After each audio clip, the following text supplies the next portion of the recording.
in the hell can anybody be surprised when the Supreme Court has already said that corporations are individuals, and that's why partially why we're in half the crap we're into right now? Well, there is no surprise. I think what's happening is we've gone through this long period of articulating the problem. The problem has been articulated. You know, what needs to be done now is the Buckminster-Fuller thing. You know, create the new paradigm. And, you know, you're creating the new paradigm. Whistleblowers are creating the new paradigm. I mean, would there that there were hackers and leakers in every major government institution at this point, particularly the ones with all the guns? You know, and now, you know, everybody has their, the CIA has its military, its militia and military operations. Everybody has, FBI has its military operations. I mean, it's getting crazy.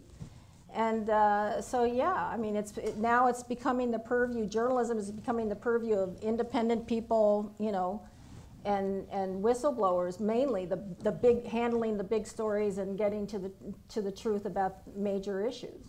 It's really kind of sad, but it is growing, I think. It is getting much better, actually. It's absolutely growing. If I could just add to that, I mean, that was kind of part of the inspiration for the film. If we look, you know, 15, 20, 25 years ago, there was just only a handful of media reform organizations. And especially since the Iraq War, I mean, you know, people are actually keen here in this country. People are smart and they know what's happening. And when something like the Iraq War, a false war, actually goes ahead, people actually stand up. And there are millions of Americans that actually stood up against the Iraq War. Of course, it wasn't reported so much on mainstream news. But now we can actually say in 2014, there's actually over 1,000 media reform organizations here in the country and organizations associated with media reform. You know, we're sitting here with the Real News. It's a great example of what can be done for and by the people. So we have to be inspired by this. And now with these whistleblowers and the way we're utilizing the internet for the people to bring information, not only to Americans, but all over the world. And this is happening. It's still a battle. We understand that, you know, if you do go against power, you are gonna be sought after by the government, by the corporations.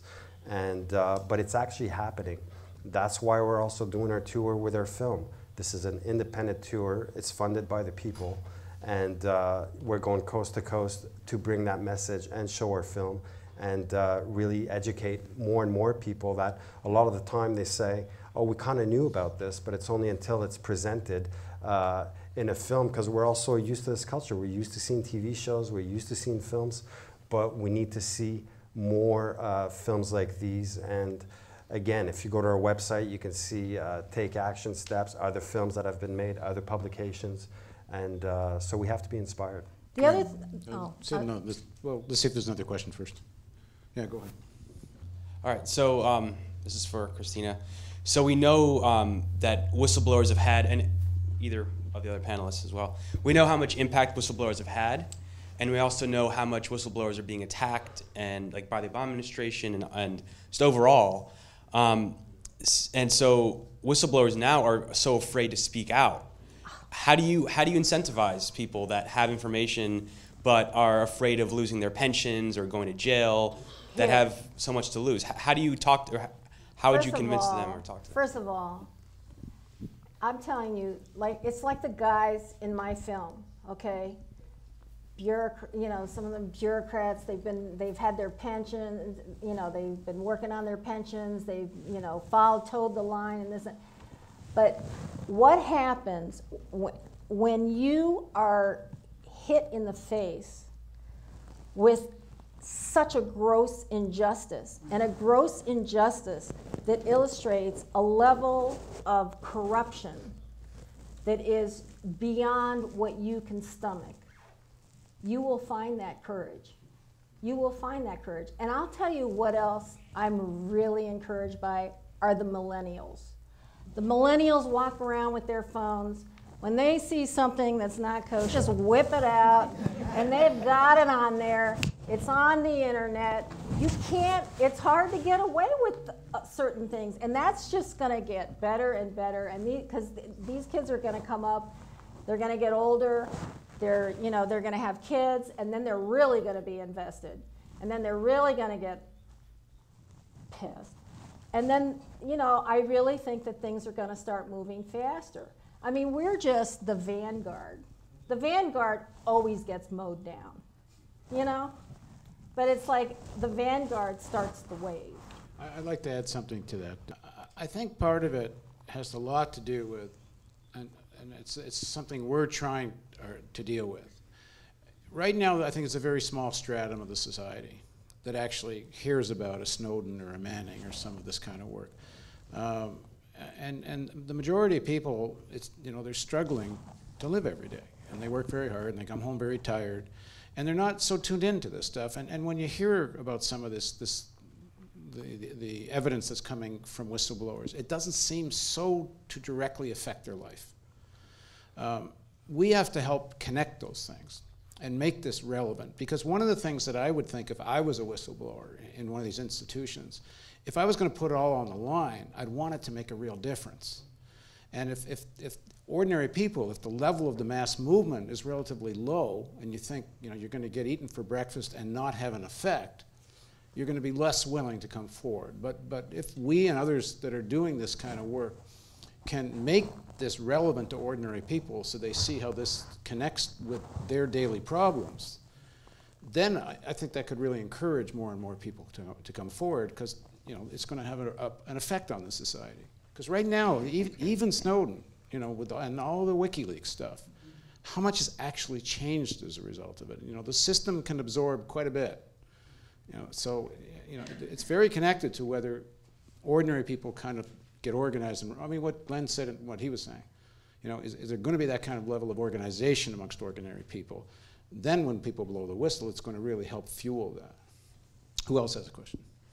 Yeah, go ahead. Jessica Devereaux, Real News Network. I have a question for the panel. Sounds like you're at the White House. I do. This is as close to the White House as you're probably going to get. As Bush said. So I just want to speak to my personal experience. I went to journalism school.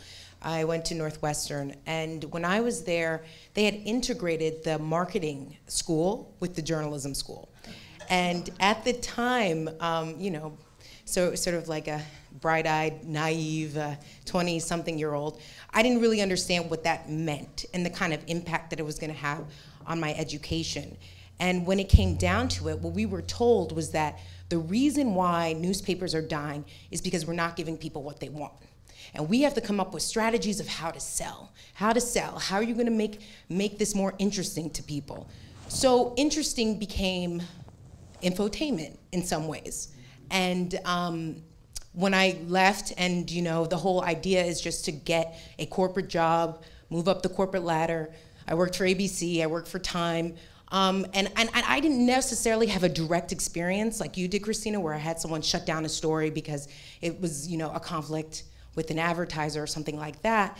And I tend to find that a lot of my friends who are in journalism, they sort of have this idea that since it's not personally affecting me, and I can never speak to a specific story where I've ever been shut down, that it doesn't exist, the problem doesn't exist. So I just want to ask you, what would be your response to those type of reporters? Gary Webb said it the best in the essay that he wrote in Buzzsaw.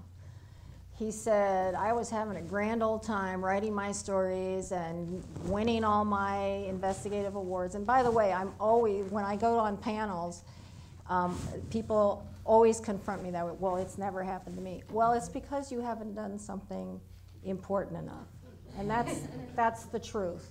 You haven't done something to really ping the power paradigm. And that's the bottom line. And when they say, your colleagues who say, well, if it doesn't affect me, it does affect them. It will start to affect them even more directly, because there is a confluence now of corrupt issues that are not being addressed, and they're major issues. There's the spying, There's the bank issue where, you know, none of the bankers have been held accountable, and people, I mean, there is a rage building from these compounded, very corrupt situations that are making it very clear that these federal government agencies are not working for the average person. They're just not.